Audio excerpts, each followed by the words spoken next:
I don't think I've ever wished for harm to come upon adventurers as much as I do this group. I really hope a Minotaur comes crashing down and with its big club takes care of these fools, but that's not gonna happen.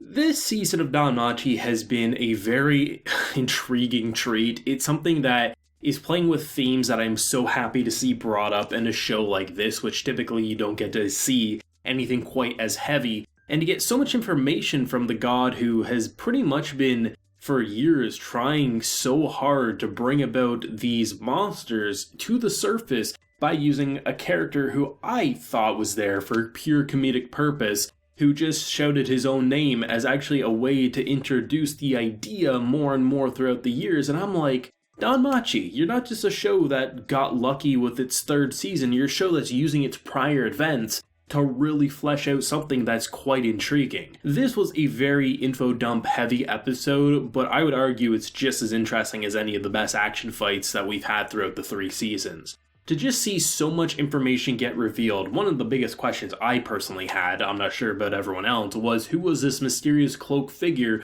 who led Hsieh to meet up with the god? And, well, we get the name, we get the title of the fool, and we see it's pretty much an immortal human, someone with eternal life, but that eternal life came at a pretty big cost. It's just a skeleton in a cloak.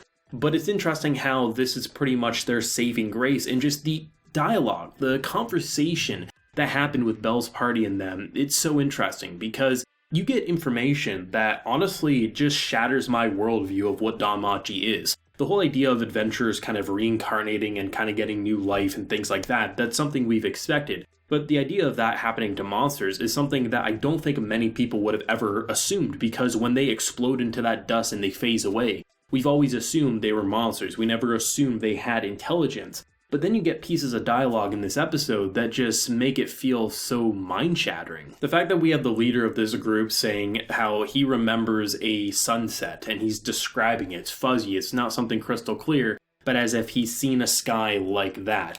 Apparently, the more and more the dungeon reincarnates these monsters, the closer they become to what we are currently witnessing.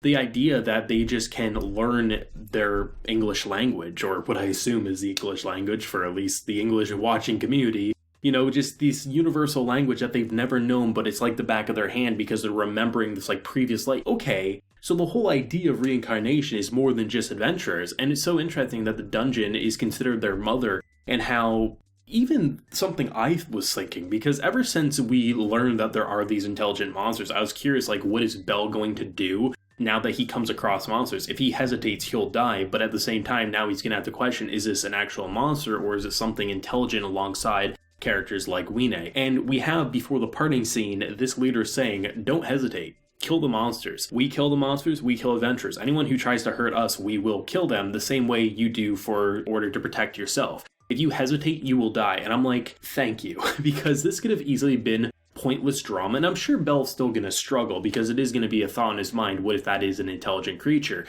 But at the end of the day, I'm glad that the people that he's trying to help right now are saying, do not hesitate about killing monsters, because if you do, you will die. And I'm like, thank you. So many authors and so many anime studios would take the direction of saying, oh, now that I've seen characters who look or at least talk like me, I can't kill anymore, but how would he make his money? How would he do anything? It seems like the more monsters you kill, the closer they get to turning into what we're seeing like Weine. And it's interesting too, because the whole idea of what Bell's party has to do is pretty much, it's going to screw them over. Hsieh has the right idea of pretty much saying this is unfair, because they're going to be ostracized by the entire world for trying to help monsters. If they are the reason a talking monster comes to the surface, the Hsieh Familia is completely done and over with. And you understand where she's coming from, and it's the exact same thing as Miss Supporter was saying, and a lot of people are saying, oh, it's just her being jealous of Weine, and while that was an attribute, at the end of the day, what she was saying about not helping Weine was the most logical and right choice to do. It just wasn't the emotionally correct one. This is a season that's not afraid to make you say, okay, the thing we want to do is we want to help these intelligent monsters get to the surface, because even monsters are hunting them.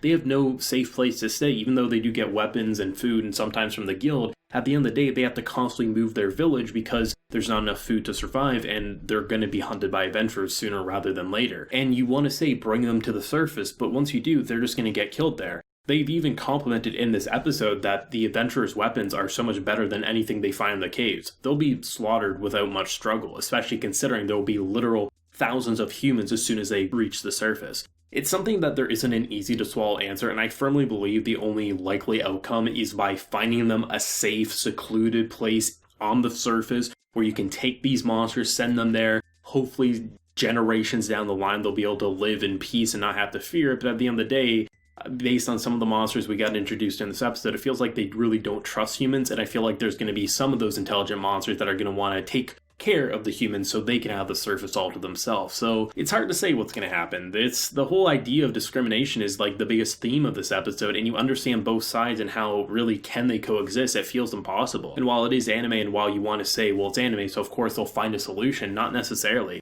We could see bloodshed more than we've ever witnessed in DanMachi should this all go haywire, and it easily could. This season is just doing so good at putting heavy themes first and foremost, and not afraid to say, hey, if we're not going to show you an action spectacle every week, we don't care if that alienates some viewers, because there's plenty of people who did watch DanMachi just for its gorgeous presentation. But I'm so happy to see Season 3 really put the focus on story and characters first and foremost, because it's turning this into the best season without a doubt in my mind. We are 4 for 4 for DanMachi Season 3. I wouldn't change a single thing. I know adaptation readers will say different. They'll say, oh, they cut this or they changed this.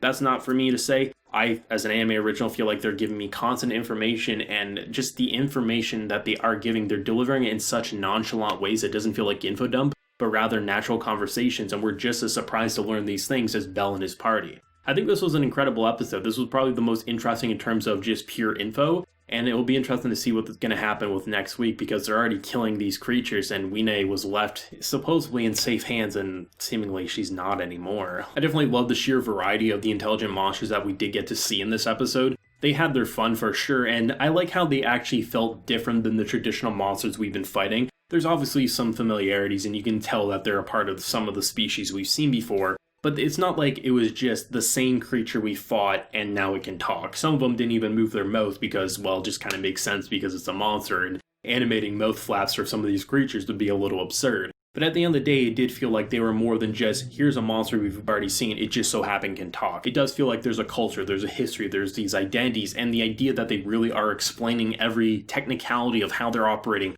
why certain monsters can't learn their speech, why certain can like it's the back of their hands. It really isn't leaving anything up to your imagination to figure out. As we watch these episodes, more and more information is being dropped our way and is showing us that this isn't a show that you need to turn your brain off to enjoy. This is a show that wants you to have your brain on so you can absorb all the information and really see DanMachi as what it is. And honestly, I had one of the worst opinions of DanMachi when I initially watched Season 1, and by the time I did my rewatch in anticipation of Season 3, I completely changed my tune, and Season 3 is just proving that I didn't make a mistake in the slightest. Let me know your thoughts and feelings though down below. Did you love it? Do you hate it? And where do you think it's going to go next week? If you enjoyed the video, of course, we'd like to share your support and hit that subscribe button if you have been new around here. So until next time, everyone, please take care and have a good one.